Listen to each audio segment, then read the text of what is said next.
You are now tuned into the sounds of Big Nate Sports Talk. It's on all the time, anytime.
Up-and-coming sports journalist, your host, Nathan Snell.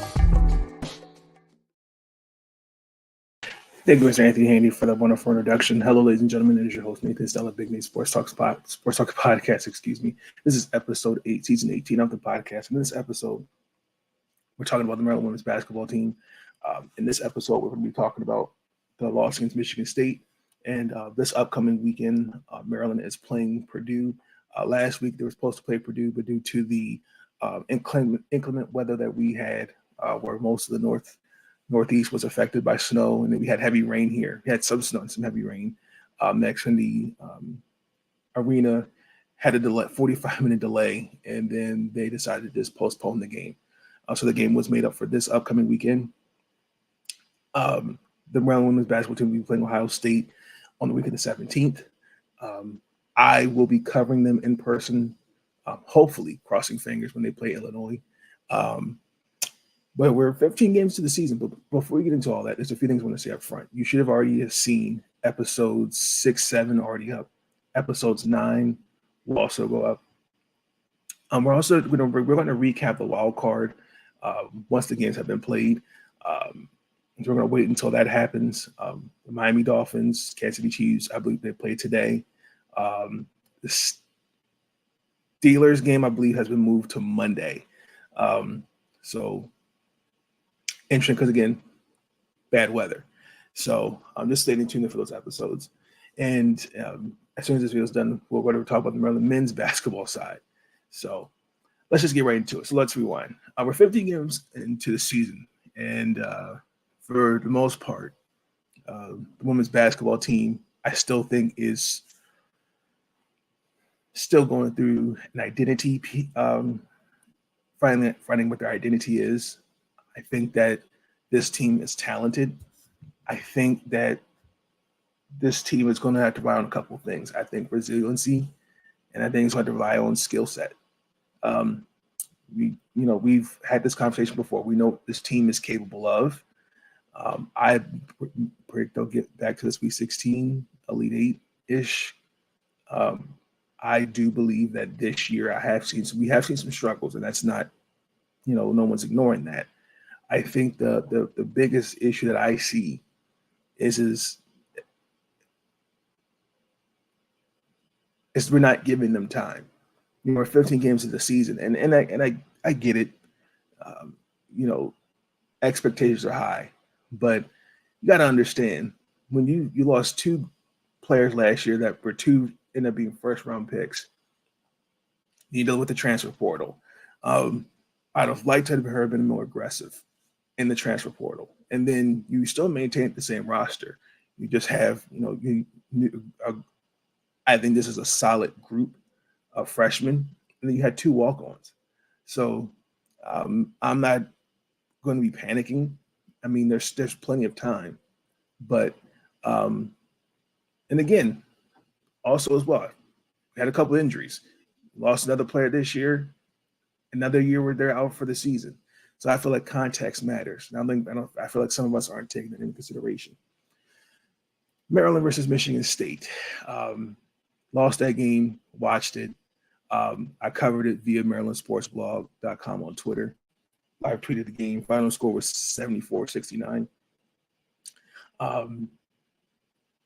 Only had really two double players in double figures. But for the most part, it was a very, very disappointing game. I felt like, for me, I think what stood out to me the most was it's going to come down to this offense. I thought in the first half, I thought everything looked really well.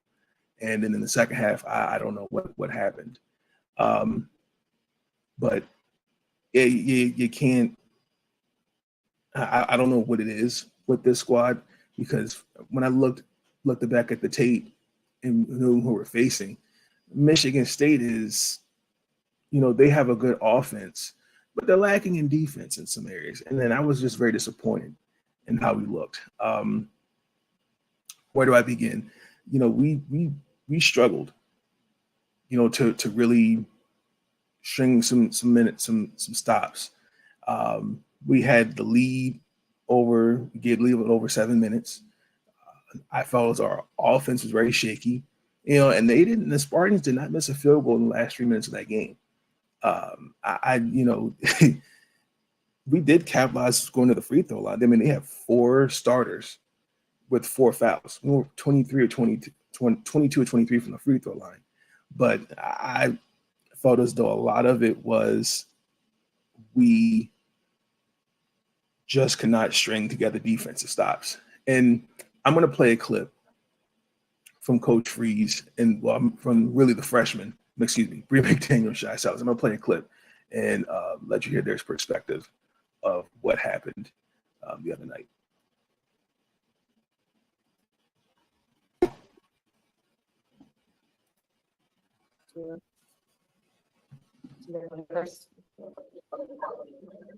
So, here you go. All right, we have Bree McDaniels and Cheyenne Sellers here. We'll take some questions. We have Kareem here in the room, so we'll take questions with him first, and then we'll take questions. Hey, let's start with you, Bree. Career high. Seemed like you came out really aggressive offensively. What was the mindset tonight? Did you see something that kind of allowed you to get going, or was it a conscious decision to try to get going early? It was just a conscious decision to get going early. We put an emphasis on driving hard and off too, so that was really my main focus, and just trying to get everybody else involved. How's the back going? It's good, yeah. What was the biggest difference between that first and second half? I think first half we started out high energy and it followed us all the way through to halftime. Third quarter we came out flat, and that was our Achilles heel in the game. From the defensive standpoint, I mean, it was one of your best halves. I think that 7 points was the fewest points they scored in a quarter all season long. They were able to start finding some open looks in that third quarter. What did they switch to kind of generate that? I think they started setting the screen on their high ball screen action, and just trying to pick us apart that way, knowing that we would help on the roll and then skip it. But they made adjustments and we didn't. We just didn't do our job sufficient. Yeah, I feel like I could have did better guarding that, so that was really on me. So yeah. What's the key to finding some more offensive consistency as an entire group? Playing together. It started with us. Like, nobody else. Our coach is not playing for us. It's us on the court. So we gotta come together and be one. Not 1, 2, 3, 4, 5. It gotta be one. I think also with when you look back on film, when we have good defensive pressure or having active hands, it leads to our offense, and offense starts going, and then we lack on defense, then our offense will slow down. Yeah. And last one, you guys seem particularly bummed today. Is this one more frustrating than some other ones? I think so, just because, we had it and, we only played them once, so I think this means a little bit more. Yeah, just disappointed. Cool. That's all with me. Thank you. We'll take a few on Zoom. Go ahead, Sarah Bailey.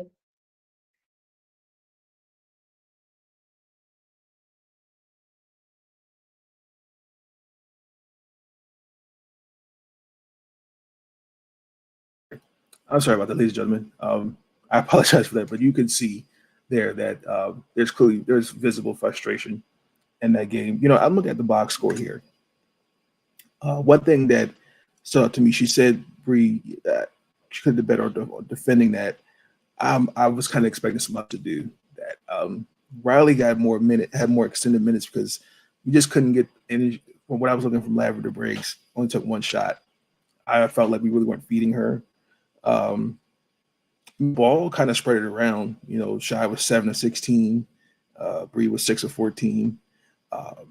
Once again, I think even though Nay made three pointers, I kind of felt like the ball movement has to be better, especially off the ball.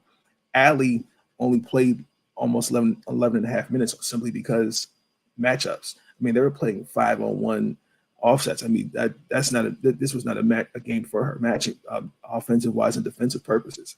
And for the most part, we just sticked to small ball lineup. I mean, Faith played 20 almost 30 minutes. She was 4 of 8, 6 rebounds. But I thought also too what hurt us most was fouls. And again, I don't like the foul calling. I think some of it is very spotty. And again, if you're going to call something on one side, call on the other, be consistent. But it's one thing if you're doing the exact same thing. If you had one efficient crew that exacts the whole time, okay. But if it's different officiating crews and you're still doing it, that's something that we got to evaluate. Like I said, for me, looking at coming into the game, Michigan State, they're a good offensive team. Almost averaging over 90 points in the Big Ten. And, I mean, you look at their field goal percentage as a cohesive unit, I mean, they pretty much matched it almost. And defensively, they don't do a good job holding opponents under 45%. They're 12th. They do, it's not poor, but it's not, it's down there in the Big Ten. I think they're like 12th. Or 11th or 12th in the conference. So I just felt as though in this game, I really just couldn't find anybody else. Bree went down with the injury. As she said she was fine. Even in that time, again, look at the box score. You're not going to win games when you're, from what I see, you had 3 double scores. And everybody with the exception of Bree and Jakia, everybody, even Riley, everybody was damn near was negative mind. Plus the price differential, everyone was pretty much negative in the game, and a lot of it the second half was a tail, and I don't know. They just looked like a better team in the third quarter. Thought that was key for us. We shot 35%. By the third quarter, that we took way too many threes.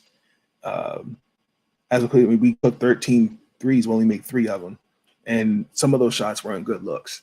And I think that I don't know if it was fatigue. I don't know if it was, situational lineups. I don't know. But to the way we started, the stats are not going to reflect how poor we looked from as a team. And I do think for me this was probably one of the most disappointing losses I've seen. I'm not going to say South Carolina and UConn were not embarrassing losses, but from an offensive standpoint, we have to find the rhythm. When they're in rhythm, when they're in sync, Maryland is a good basketball team. But I think there's still some work there. And I'm a little disappointed because I think you minus Bree McDaniel, Shai Sellers, Brene Alexander, Lavender Briggs, even Faith, maybe even Allie, what's around them is all pretty new. I mean, even first quarter, they got in the bonus. But they're just inconsistent. I mean, in the first half, only scored 29 points. I looked at them like that's not a Maryland offense. So I think that one thing when I looked back at the tape in this game, their transition offense it needs improvement. We can take the physicality what the defense gives us, and I think when you're too physical, you take too much. I do think that takes a lot out of you. For example, check this out. So Maryland, I think in the first quarter had 6 turnovers, and then by the end of the first half had 9. And again, a lot of that was rush transition plays. I think what we should have been doing, we should have slowed it down. Patient offense. I get it. Getting out into the transition is Maryland's bread and butter. But against a team like that, I would have been more I'd have slowed the ball down. And even when they did slow the ball down, it didn't work neither. There were multiple times you go back looking fresh in the first half where they could not generate any buckets. And even also to Michigan State, it was looking pretty mediocre out there. And whether it was layups, J's, doesn't matter. We just flat out struggled. Bree McDaniels was, did her thing, career high, but it wasn't enough. Fourth quarter, there was some fight there, but really not much you can say. It's disappointing. Maybe we'll get back there. And then again, too, also, even if you said, put Hawaii out there, for example, just because we see someone who's 6'7", doesn't mean that they're ready, to play. She's a project that will need time to grow, and I feel like we don't get that. I get it. I want to see her out there, but give her time. She will be out there. But I was more disappointed just from an offensive standpoint. I think that's what hurt us. You got to be better. Interior defense did not look great. Just 7 rebounds in the fourth quarter and a total of 32. And again, also too, our zone defense, I call it the Brenda special. I think it's an effective defense, but their drive and kick offense, it exposed the hell out of the zone defense, and we had no ways to combat that because you watch, we're struggling to rotate on one wing to the other. I'm watching, literally driving kick. I'm seeing multiple passes. I'm even seeing us not getting back on defense. So, and again, I just felt like, they did okay, but this was, for the first half, we looked good. I think we looked good, and then just in the second half, I don't know what happened. It just went away painfully, and we're going to listen to what Coach Brenda Fries said in the post presser as well. For either Shy or Bree, past 3 games, you guys have been out rebounded today. Both teams got 32 rebounds. Kind of how would you evaluate the rebounding performance today? Box out. That's it. Box them out. Check them. Check them from the start, like everybody say. That's it.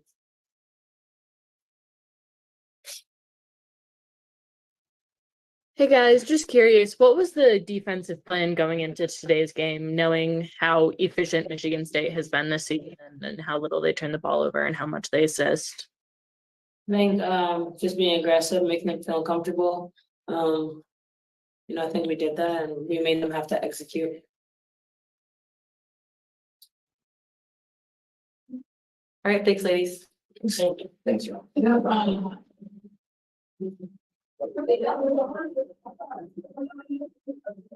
ahead. We'll let Coach start off with your thoughts.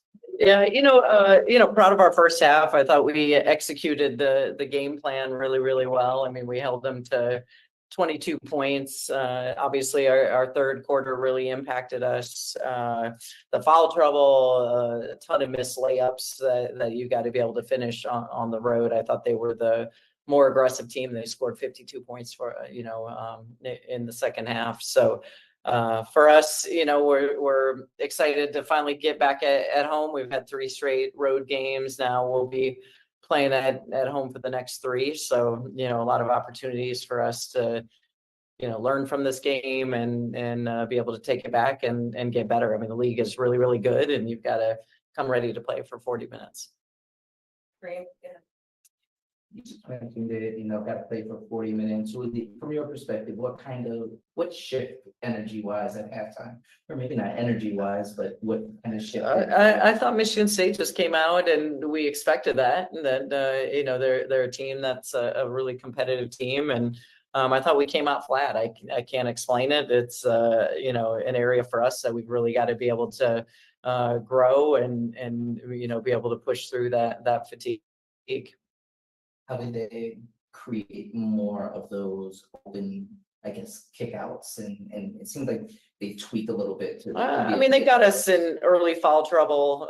Their backdoor cuts that we saw in the first half, we were steps slow, and then they caught us scrambling all night. Just with their play going well. They're really unselfish. 17 assists, 11 turnovers. Very unselfish, veteran-led team. How do you get more folks involved offensively? I wish I knew. That's the consistency card that we're working on, and shouldn't it's showing up. Every single.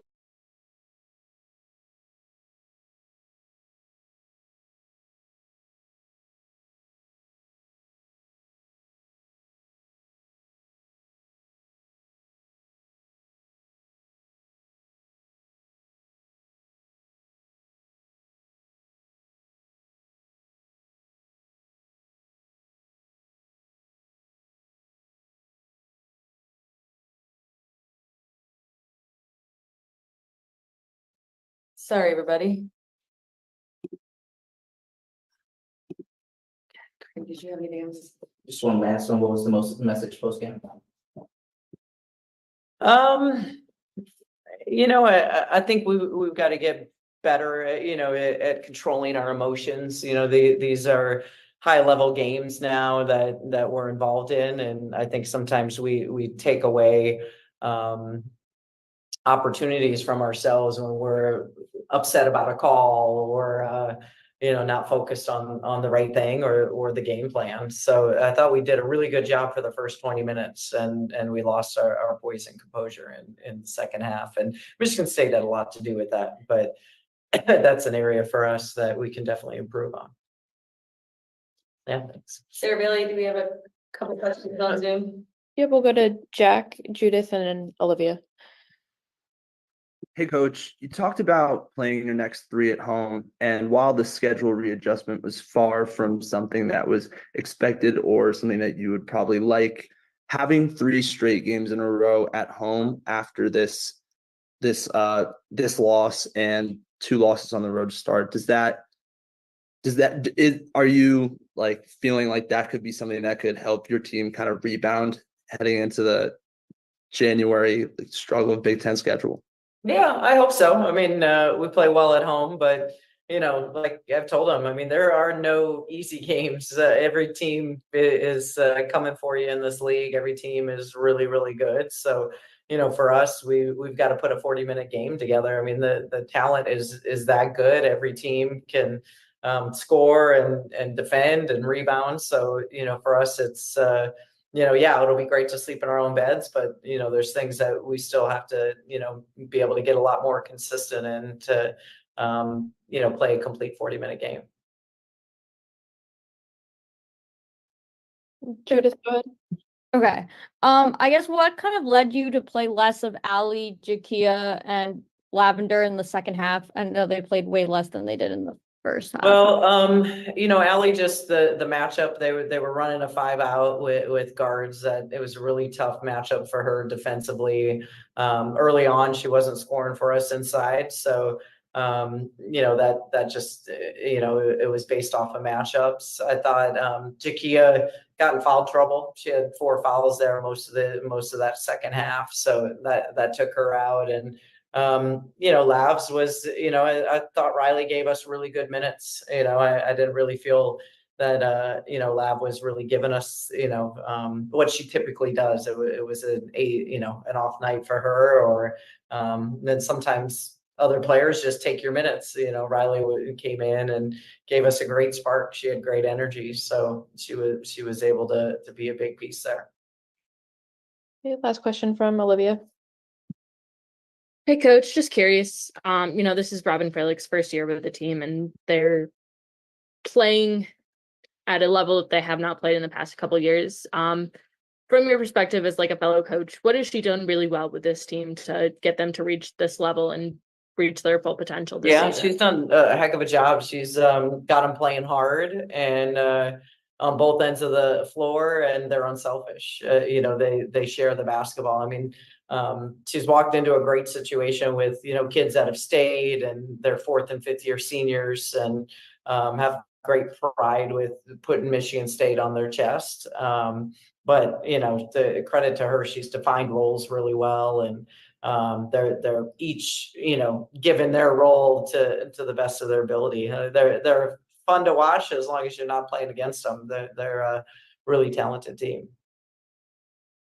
Thanks, everybody. Thank you. And that was post presser. Y'all don't know if you caught that, but it was it was that bad. Even Zoom was upset that we lost. No, but in all seriousness, I kind of agree with her sentiments on the performance of everybody. Got to play better. And again, I don't know if this was weird entitled to have bad games as an off night, but I will say that by game 15, really shouldn't be hearing, in my opinion at least, the consistency piece. I think by this point, you know who you are and you know the personnel. Like I said, the only thing this team is practically still the same, just really minus really Diamond and Abby. So I think you have the capable players. I just think a lot of it just kind of starts with our offense. I think we need to really define the type of offense we're going to run. And to be honest, and we still do not really have a clear second and third option scoring wise. I really, really believe that we need to make an adjustment to the starting lineup. I would like to see, and I'm not just singling them out, but I think Riley should be in the starting lineup. I think you need to have Jakia come off the bench. I think she just gets great energy. I like Lav in that position to be a starter. And again, I don't think a lot of it just came down to just there was good minutes but also too, the ball movement has to be a lot better. I mean, there's no reason, once again, we were running good. There was a couple instances we were running great plays, but the shots just weren't falling. And some of that, I think, was dictated by our defense. I think that's where it starts. And the foul trouble. Yeah, I get it. There's a lot of emotion. And I will agree that there were some missed foul calls. And at the end of the day, it is what it is. It sucks. But, hey, now they're at home for the next 3 games. I think this is a good opportunity for everybody to reset themselves. And let's see what it looks like. But this was disappointing for sure. And those are my takeaways, what happened against Michigan State. Before we get into before we get into the game against Purdue, let's get into the sponsor of Big Nate Sports Talk Podcast, and that is Zagnif Apparel. Ladies and gentlemen, do you want to dress like you're already famous? You can and you will with Zagnif Apparel. The following is a presentation of Zagnif Productions, LLC.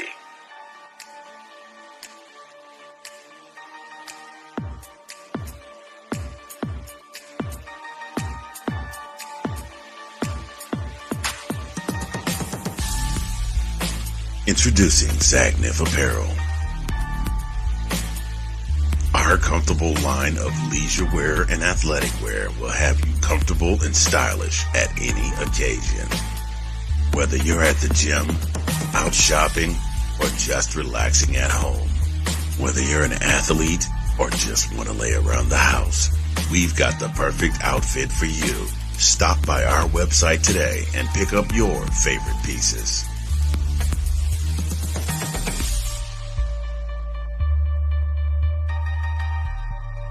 Zagnif Apparel. Dress like you're already famous.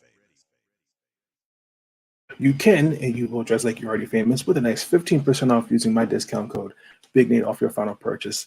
Ladies and gentlemen, please check out Zagnif Apparel. Great merchandise. You will dress like you're already famous. Thank you, Zagnif Apparel, for being a sponsor of Big Nate Sports Talk Podcast. Ladies and gentlemen, we will be right back.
And we're back.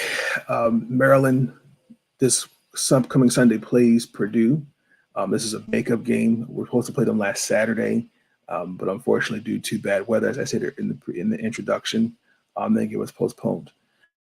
And for some clarification, so they were given an option to play in the auxiliary gym, and Purdue turned it down. They said they weren't comfortable with that. So it's a Sunday game. They're playing at noon. They'll be on the Big Ten Plus. A lot of our games this year have been on the Big Ten Network app. So just a little bit about Purdue. They're 9-6. They're actually exactly 500. They're 2-2 in the Big Ten. Last year they finished, I think they won 19 games. I think they actually won 9 games, if I'm not mistaken, as well last year. I think a lot of their offense is through their guards. They got a couple 4th, 5th year seniors that are in double figures. I think Abby Ellis is one of them. I want to say Madison Lendon is one of them. I think the biggest thing for me, looking at the tape, I don't think Purdue is the greatest shooting team in the world. So far this season, I think their 3-point percentage. I think it shows. I think they're a little too. They do shoot the ball a little too much. I think they do rely on the 3 ball. So I'm curious to see how our defense will look. And that's where I can see where they have to be better consistently. But also I think they make up with it by getting to the free throw line. So for me, my keys to victory: 1, we got to limit the foul trouble. For a team has the second highest free throw percentage, I want to say, if it is in the Big Ten, I think it's almost 78%. Ironically, it's actually tied with us, if I'm not mistaken. I want to say, I'm curious to see how that'll look. Number 2, I think our defense is going to have to be our offense. We get out in transition, but I'd like to see us kind of play a more patient offense. I'm curious to know the starting lineup she'll have in this one. These last 3 road games, one can make an argument it is fatigue. Another one could also to make an argument that, hey, we're entitled to have bad games, and that's fine. It's funny if you hadn't seen the interview with Brittany Alexander, I predict she was going to make 6 threes against Purdue. She made 3, and she surpassed Diamond Miller and Chloe Bibby. So I predict she'll make another 3 today. This upcoming Sunday, excuse me. So I'm curious how we'll look in that way. The bench, I would like the bench to be a little bit more productive. And I think this game, has a little bit more of a benefits of a matchup. So I'm really curious to see how, Allie, Faith, how productive they'll be in the minutes that they're given. I expect a freshman. I expect Emily to be in there. Hawa. I'll even put rebounding. Got to rebound the ball, and it's not hard to box out. But I think also too, again, a lot of it's just going to come down to our offense. So I'm really curious to see how we'll look. And again, we'll see Mila Reynolds, who wasn't from Maryland Terrapin last year. She transferred to Purdue along with her sister. Her sister, Amaya, did commit to Maryland. They have a younger sister who did recruit, but they will be joining Mila. Amaya is technically on the roster, but she's still out due to injury, and their younger sister, I believe, will start next school year. So kind of see her return to Maryland. So I think Maryland can win this game easily. I think the final score will be 84-69. I can see a score like that. Guaranteed. I think if Maryland just plays Maryland basketball, I think they'll be okay for the most part. But I think this will be a get right game for everybody, and see how it looks. But you could when I see how they were looking in the post presser, they're going to come out ready for Sunday. I keep saying today, Sunday's game. Excuse me. So let's just be on the lookout for it. And again, it's a home game. We play. I think we're a little better. I think we're a little better at home, and that gives us extra confidence. So let's get into one final thought.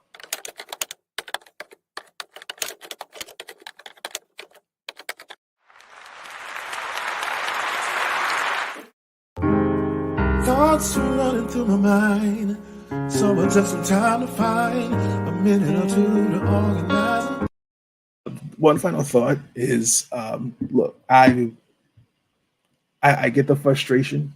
I expect a little bit more from the team as a cohesive unit, but season's not over. I mean, we're going into game 16, and I think we can be critical, we can be critiquing, we can say a lot of things, but I think sometimes we're making it seem like they're not trying to win basketball games. Some of it, everyone's entitled to have a bad game. And I think we can all agree to disagree in how we all see the team, but I just think that how it's being said and what I see and what I hear, it's like, okay. Like, again, like I said, example, I used Hawa. I understand she's 6'7", but if I put her out there in certain situations, how will she respond to that? That she's essentially, and it's no shade, but she's not ready to be on the court right now. Slowly getting her on the court. Baby steps. This is not a just throw them out there. I get it for rebounding purposes. That's fine. And I've seen what they can do, but a lot of it also too is kind of starts with our offense. I think once we kind of figure out what our offensive identity is, I think we'll be straight. But again, I kind of feel like sometimes I think we're a little hard on the team. But I know what they're capable of, and I'm not panicking. I think they'll be fine. So that's my one final thought. So that's going to conclude this episode of the Big Name Sports Talk podcast. I hope you guys are doing well. Hope you had a great week, staying safe. Be tuned for future episodes of the podcast. This episode will go up as soon as possible, along with episodes 9. So you guys have these videos before the weekend's over. So until then, I'll catch you on the flip side. Have a good day. Peace.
subscribe and share the next big thing, the next up-and-coming sports journalist, Big Nate Sports Talk. It's on all the time, anytime. I want to thank you, yeah. I want to thank you. Ooh. For all the times you put up with me. Thank you. And you helped me retain my sanity. Thank you. I want to thank you. And I want to thank you. All I want to do is say thank you for everything you do.